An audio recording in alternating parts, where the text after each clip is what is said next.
Stand-up comedian Lenmo Jonasi has a set where he talks about corruption. It's satirical, but with a bitter truth.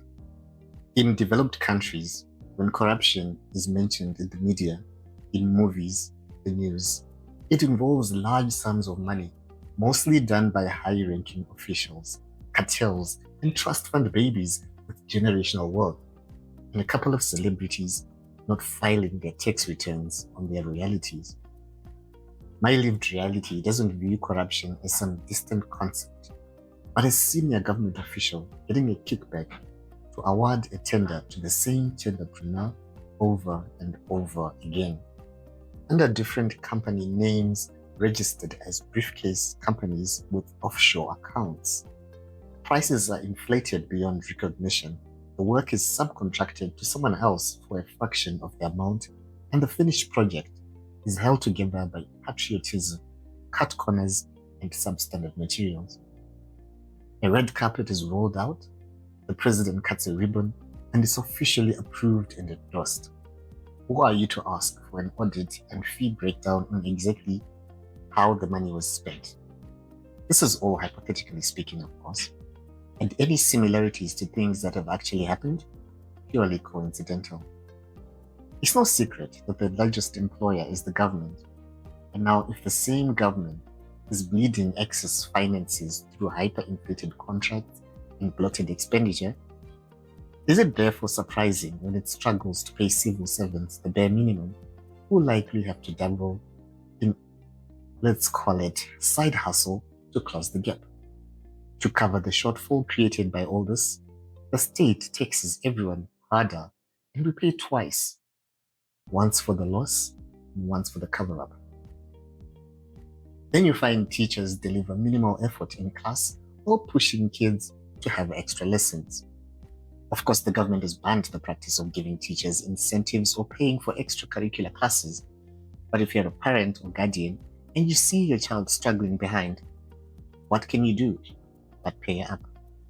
Students who pay for extra lessons get to sit in the front of the class and the teacher gives them more attention and exam coaching.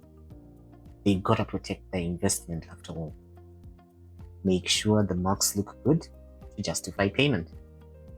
And what do the kids learn? From an early age, they already know that if you want things to move, someone has to be motivated. It is an unwritten rule known by anyone who has business with civil servants or at government offices and institutions. The choreography is long queues, the office-to-office shuffle, and then being told you need a signature from someone whose office opens once a week. But you offer someone drink money, which can be anything from a couple of dollars to quite the pretty penny, then the process is expedited. You might not even have to leave your house. Let's say you try to start your own business legitimately. The paperwork, red tape, bureaucracy measures are like punishment, but it's easier to fluff compliance measures and hopefully stay under the radar till someone comes knocking. Then the handbook for dealing with the police and authorities comes into play. Mangamati toita se, meaning, what do you suggest we do? It's a question, a suggestion, and an invitation to begin an off-the-record negotiation. Language is a funny way of making corruption sound polite. It's easy to take corruption as an abstract concept happening way out there that we overlook all the small ways we have normalized it. You call your friend to ask if they have a connection who can help you import goods duty-free as a repatriated resident when you never left the country, when you need to secure a school place for a child whose report isn't too good. How you can't easily get a driver's license without first seeing Mr. Moyo for assistance. Many of the service delivery challenges we complain about, inconsistent water, erratic electricity supply, broken roads, under-equipped hospitals, and underfunded schools, can often be traced back to the money that vanished somewhere between the national budget and the finished project.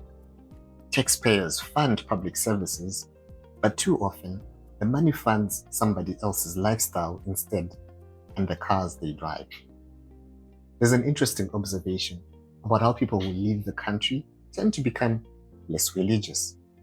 I've seen it pointed out that most of our prayer points are actually service delivery issues. And if we were to pray for anything, perhaps we must pray for corruption.